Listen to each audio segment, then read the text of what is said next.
Oniako mie, oh monangaye. Pambana miso na yo. Okomi kolakisa mobulu na yo di. Okoyoka lisusu te. Nayebi ya solo ebongi. Po sala nyonso ozwa raison. La vérité blesse, nayebi okokoma niso. Yasi oluki. Ah, banze makala nde makama.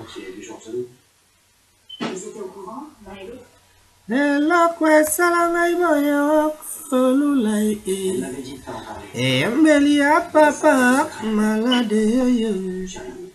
Utambwisi ngai bongo ejenye. Nalila na lela butuna moyo. Eloko esala ngai boyo kolulai. Alwazi mosika na shabai. Okilo nanga longisa Jenny yololo ha. Mais souka. Mais le grand chanteur Esaïe Penaba, Dido Yogo.